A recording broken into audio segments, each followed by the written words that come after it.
This is the official welcome to the How Good Innovation Online series. We're looking at biodiversity, regenerative agriculture, and planetary health. This week's conversation is focused on regenerative agriculture. Last week's was on biodiversity.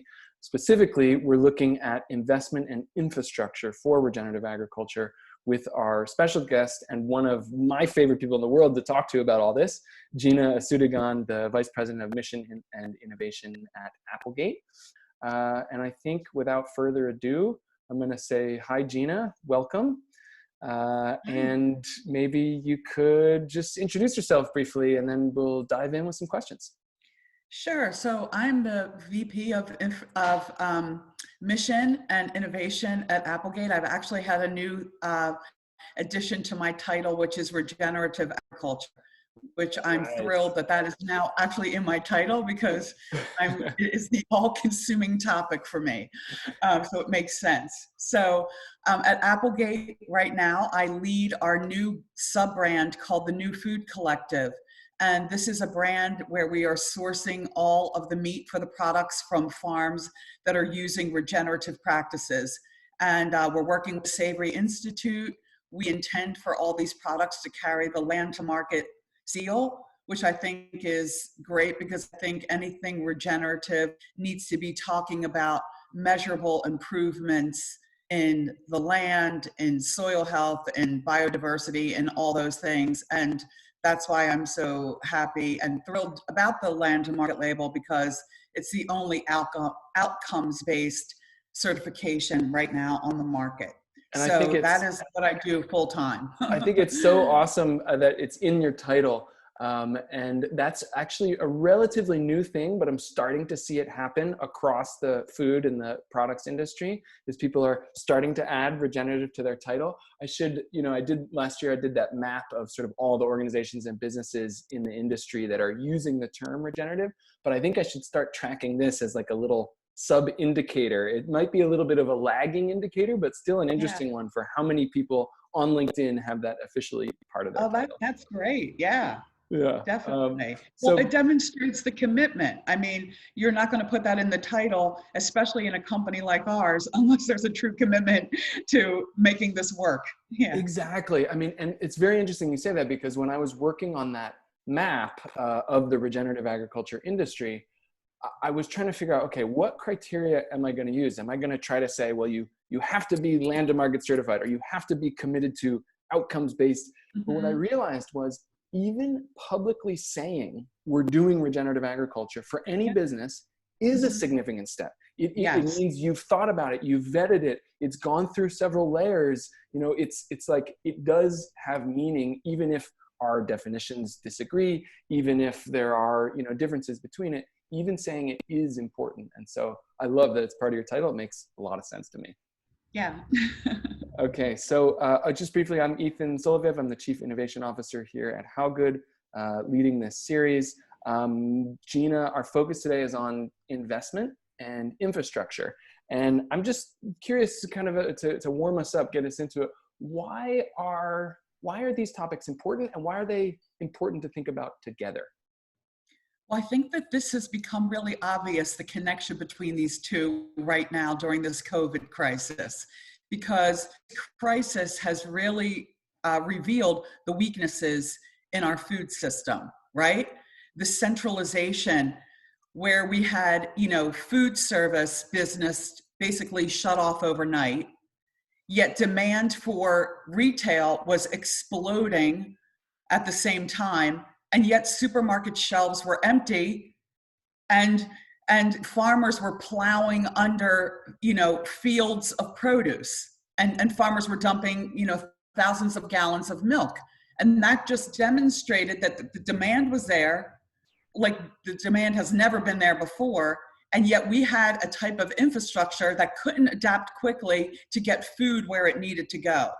So, all those, farms that had, a contract selling to companies for food service weren't able to quickly adapt and get the food distributed where it needed to go. So anytime a weakness is revealed, I would assume that that's an opportunity for investment. And so we've seen now the weakness in an infrastructure that cannot adapt quickly to change, you know? And the strength of any system now, I think we're looking at differently, you know? Everything's functioning fine and well when things are going, you know, as usual, but the strength of a system is determined by how quickly it can adapt, how effectively it can adapt in a time of crisis. So whose responsibility is it to do this investing? Is it you know, yours at Applegate as part of a, you know, a leading manufacturer? Should the farmers be paying for investments in infrastructure? Should we as citizen consumers? Like, where do you think that lies, and where do you think it lies currently, and where would you like it to lie, that you know, a bunch of this sort of investment energy is coming from? That's a really good question, because I think so many times we're asking investors to invest at a time or in a space that the market hasn't demonstrated that it, you know, a market doesn't exist yet for something. So in terms of regenerative agriculture, this is an emerging marketplace, an emerging idea. I think what we need to do differently that we're not doing right now, and something that I've learned, unfortunately, the hard way in trying to scale this supply and do what I'm trying to do, is that we need to collaborate on, you know, a much bigger level. So in other words, it's not just about the farmer investing in doing anything at the farm. Why would the farmer do that if there's no market for him to sell that product in, right? So it's like all along the chain where is dependent on some other link in it.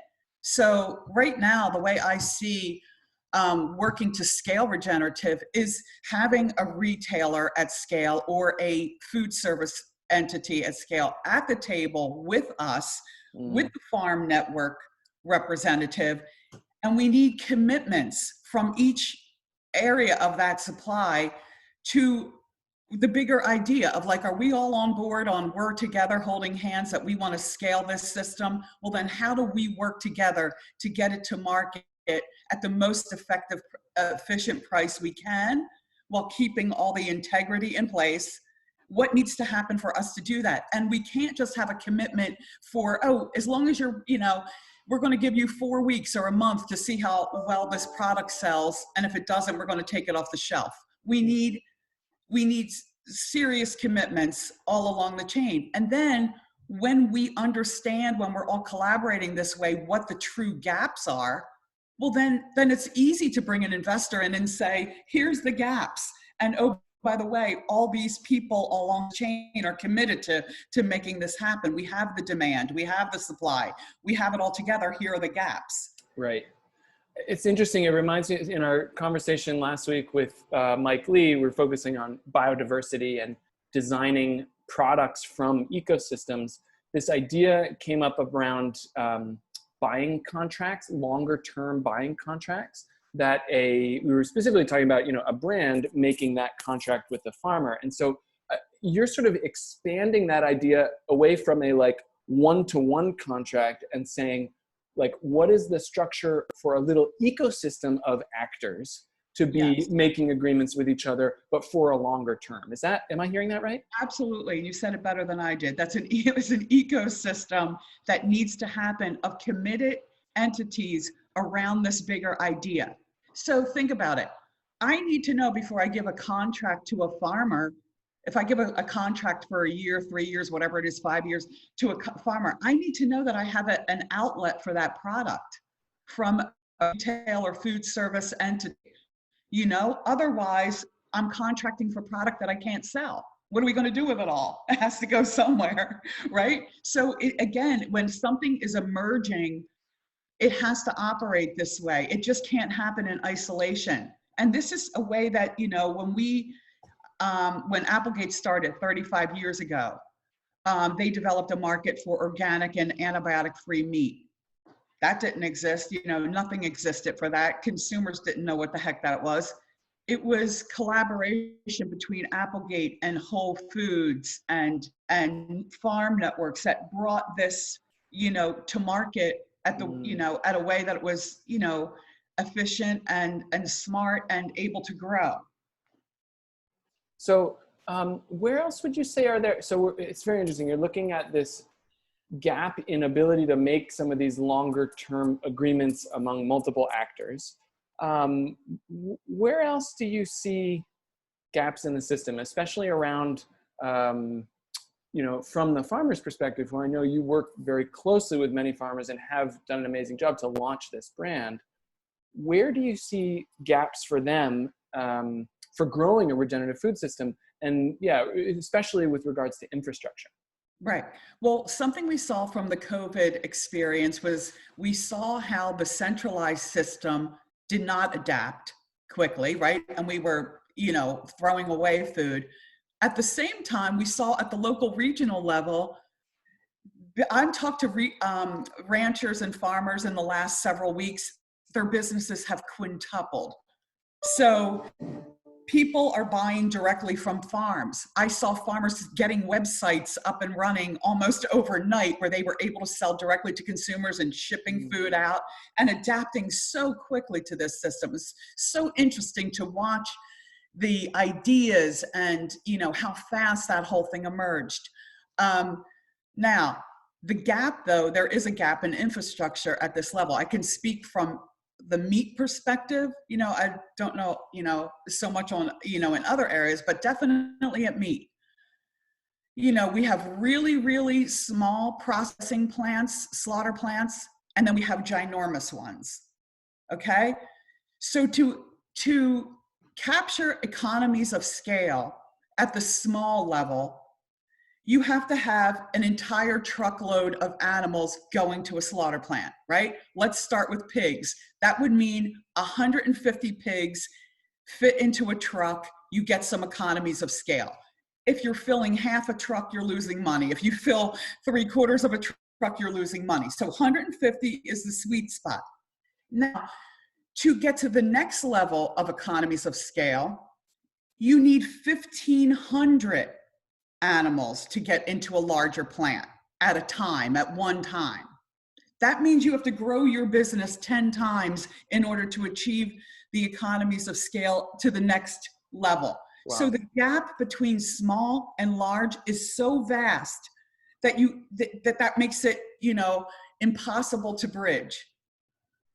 Right? So, to your business to grow 10 times, you got to sell more to direct to consumer, right? You're going to have to be selling to retailers. You're going to have to sell to food service. You're going to have to sell.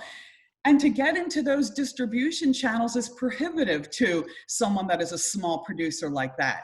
The way you sell to direct to consumers is certainly not the way you're selling to a retailer or to a food service outlet. So that is precisely where the New Food Collective comes in. That's where we see our opportunity as Applegate to be a scaling partner for these smaller farmers that want to scale up, who get their products into food service and into retail. We see we can help them by, using our infrastructure to help do that. And so can you say a little more? Can you give some of the kind of examples or some little detail, something tangible about, what you're able to do for farmers through this structure? Have you been able to sort of save them money in any way, but will also be giving them business? That would be really interesting. Right. So I can't go too much detail because this is emerging and this is a new project for us, obviously. But for example, we can take a farmer who would have no chance in a million years of being able to slaughter their animals in a larger plant that we slaughter ours in. And by putting them onto our,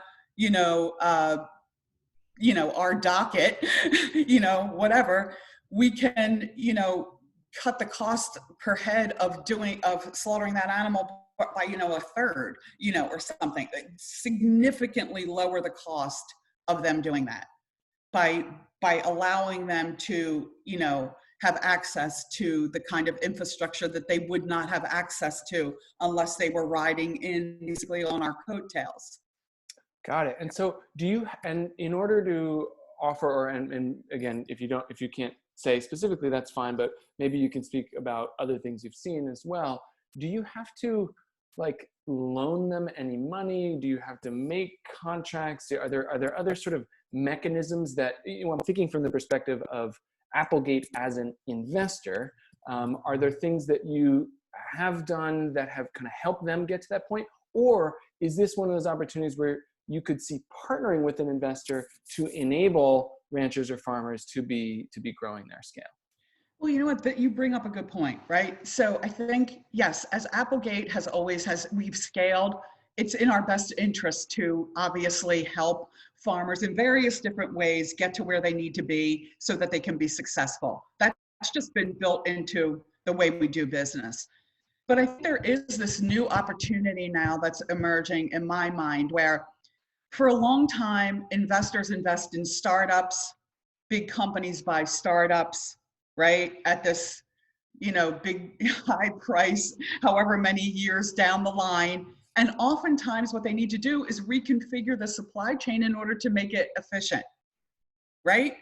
What if we got bigger companies involved at the beginning so that the startup can scale in the right way from the start? And maybe, a business, a company can take, like an Applegate could take a small equity stake in the venture in the beginning for the access to infrastructure or expertise or whatever to help this thing grow in the right way. And so I don't know what that model would look like. I'm not an investor. I don't know what would necessarily make sense for them. But I do think that there is this thing that's emerging where it's not startups versus giant companies. There's a way to, why don't we take the knowledge and the access to infrastructure and distribution of a larger company combined with the nimbleness and the new idea of the startup, put the best of both worlds together, understand where the gaps exist, and make that a safer investment for investors. Right. Not everything. Risk, yeah, exactly. Not everything has to be disrupt or die, basically. Right, exactly. Yeah. There's this spot for sort of de-risking what everyone could see as an interesting opportunity through some sort of partnership. There are some kind of incubators that are out there, especially from some of the larger food companies that are investment arms of them. I think of 301 Inc. I think of Danone's Manifesto Ventures, but I'm not sure they're still looking out there for investments. I'm not sure how much they're basically leveraging that specific approach that you're talking about. Yeah, because there is a way, right, especially now with this, rather than saying to an investor, because the easy answer is like, well, there's only small infrastructure and ginormous infrastructure. Investors should invest in mid-size infrastructure. Not until a market has been determined, until we have the sufficient demand to justify doing that. And that's something that we could, leverage right now with companies that have some scale, right? Let's see if there's a there before we start building infrastructure. Right. Okay. So, Applegate is a trusted leader in this space by millions of consumers. What opportunities are you seeing? What are some of the trends in regenerative agriculture? What opportunities, as you look out there, for investment, or even for specific infrastructure that you could see would help grow the larger system? From the start, the vision for the New Food Collective has been to build regional supply chains. That's always been the vision for what we're doing with Regenerative. It just makes sense, but it makes even more sense now that we're in this COVID crisis, right? So the idea of having a supply chain within a region is not just some utopian idea for foodies, but it's actually a way, it's about food sovereignty and food safety. We have seen borders be, close overnight, right? Even between countries and between states. So now we understand, and even consumers are starting to understand when they saw the grocery shelves empty, but they could go to their local farm and buy food. They started to put two and two together and like, wow, wait, where is my food coming from? And, you know, and now with this hypersensitivity around hygiene, it's like, how many times is my food being touched and handled along the supply chain? You know, Right. so again, you know, food sovereignty. If something goes on in one region, there's another, you know, supply chain that you can pull from to feed people. So I think this idea, we've never been in this country, I don't think, facing this idea of like, we might go to a food store and not see food on the shelves. Yeah, I mean, it's amazing. And the question comes up, we were speaking about this a bit earlier, of, do we need to adapt here, or is this a moment for a sort of a evolutionary transformation? And how do you think about that? How do you guide your brand? What sort of advice or direction would you offer either to smaller brands or other large brands out there thinking about that sort of question? Right now, we're seeing so much shifting in consumer behavior, right? The shift to online purchasing. For a long time, we were all sitting around wondering, you know, are people going to be comfortable buying meat and produce online? Well, now they are. They've learned to be comfortable, right? So the longer this situation goes on, the stickier this idea will become. People are understanding, wow, you know what, I actually can order produce and meat online and it can arrive and I'm fine with it. You know, so then also too, this buying directly from farmers, how long, you know, it's great now, but will that stick? I think people that have never purchased directly from farms before are showing up at farms and now understanding, wow, this is a person in my community, my money goes directly to them. They're seeing their things are being revealed to them, to consumers, that was so hard to teach or educate them about, you know, when things are rocking and rolling, right? Now that everybody's home and we have the time and we're paying attention, we're seeing, you know, the weaknesses or the fragility of our food system, and we're seeing recognizing the importance of having these regional supplies of food. Definitely. Okay, so does regenerative always mean local? And how do you, that's sort of a question to get towards, how do you, I don't want to use, you know, I don't like the word define, but how do you think about, how do you approach regeneration, and do you see that shifting or moving?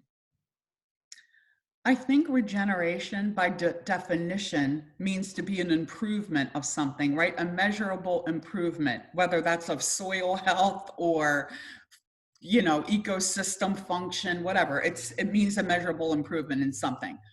I think to get measurable improvements in Northern California is going to look a lot different than, you know, in New York, you know? So I don't think that, you know, regenerative is necessarily local, but I think the practices are regional in terms of what makes sense in a particular region where you are. I mean, you know, are we going to raise animals completely 100% outdoors in the middle of Iowa? Are we raising them the same way we raise them in, you know, North Carolina? So it's going to be different in different areas. I think what we in this, you know, move to certify everything and have, you know, one size fits all, we try to sometimes shoehorn things into a system to fit a certain certification or whatever. It's like, for me, what I like about regenerative with the Savory Institute, it's like, as long as you're achieving those improvements to the land, it might look different, you know, depending where you are farming. It's not one size fits all. Weather is not one size fits all. So, and I think too, it's a way to understand. I mean, I'd love to be talking about, you know, the regional differences in how our food is produced, even meat, and talking about terroir, you know, the taste of place, you know, things are not grown. Let's make inconsistency the thing, because in our effort to make things consistent, you know, the weaknesses have been revealed in that kind of system. So, I mean, I love that. I'm highly aligned with that as a, a farmer on my farm. I'm trying to figure out what are the unique things that I can grow there that nobody else has on offer, in this little bioregion. What is the flavor of the strawberry that comes out of my soil or the lamb that we raised? But is that really, I mean, Applegate is part of the larger Hormel family. How does that, what you just proposed, how does that kind of sit, this sort of make inconsistency the thing, and yet some of what we've learned and gained for the world has come from a larger capability for consistency? So how do you reconcile those two? That's exactly what we're trying to figure out now with Food Collective. I think, we see that there is this opportunity to have this kind of food system culinarily focused, based on terroir and sense of place and all of that. Now, how do we do that in a way that we can bring it to market at an affordable price and scale it? I don't think scale is going to look like, by scale, I don't mean centralized. I think in this kind of system, it's going to be, how do we create a model that's replicable? So replicable and resilient. To me, those are the words that I'm Okay, replicable that and I'm looking resilient. at. And that stands off a little bit against this idea of just scale, which is sort of like do the same thing everywhere, and yet there's something you're looking at that maybe is it's different place to place, but there is some set of replicable, a smaller scale infrastructure process that happens in different places that might be a little bit different place to place. Yes. And yet it sort of achieves scale, but not in the same way of homogenize everything, make it all exactly consistent and fit across. Right, exactly. And I think that this is new and this is emerging. And a lot of folks will say, like, you're talking about like, well, Applegate and Hormel or whatever. It's not about unraveling the current system, because the current system does have, a purpose. It's getting not, right now, if we start selling, regenerative products, it's not going to be at a price point that's affordable to everyone, right? So as we are, there's going to be several types of systems, I think, going on at any one time. But I mean, this is the one we're trying to build something new, essentially. Awesome. Okay. Yeah, so I just want to make that clear. It's not about unraveling the current system. Right. Yeah. I mean, if you think about ecosystems and how ecosystems grow and innovate, often one of the patterns that happens is the big trees in the forest, they're not just there totally shading out and crushing tiny little seedlings, even from another species that are coming up. They actually, and sometimes cooperate through fungus in their roots and support those little trees to hang on for a long time until a big disturbance happens, until a fire happens in the forest, until a tornado knocks something down. And then there sometimes is the opportunity with the new light for something that was smaller but growing and replicating to come up. So I think sort of learning from ecosystems has an interesting possibility here. Well, I think the way you describe this, I mean, this cooperative nature of nature, right? It's kind of like this, it's really, it's an interesting way to look at it. Okay. And that is exactly what we're trying to do. Like, how do you take the best of both worlds in order to, to help scale something new? Awesome. If you could get 3 key people into some industry transforming initiative, 3 key people that would get in a room and collaborate and figure out how to do something together, who would they be? And what do you think they'd work on? Mm-hmm. And it's going to sound pretty boring, I think, because it goes back to something I said earlier. It would be a key food service outlet of some sort that has a real passion for regenerative agriculture and wants to scale it. The same for an e-tailer or e-commerce entity that has a real vision for regenerative and wants to scale it. Those 2, and a genius marketer. Because it's about telling this story, it's about educating people, and at the end of the day, it's like, this is what we need at this point, the demand pull for this idea. And that's, I think, always kind of the missing link at the table is who's going to sell this stuff and be really committed to working with us through the bumps and ups and downs and turnarounds that happen when you're trying to build something new. Well, I'm going to say thank you to Gina, and also just a quick preview of what's coming up next. We've got Emma Chow from the Ellen MacArthur Foundation talking about the circular economy of food. Shauna Sadowski from General Mills will be looking at a multinational perspective on biodiversity. We also have Wesley Wilson from the World Economic Forum coming to share his thinking on planetary health, and then some real focus in the biodiversity realm on the commercialization of underutilized crops from Chef Pierre Thiam from Yolele. So thank you everybody for being here today. Thanks for your great questions. Thank you so much, Gina. We look forward to having you back to keep pushing the edge towards ecosystems of regeneration. Thank you. Thanks everyone. Bye.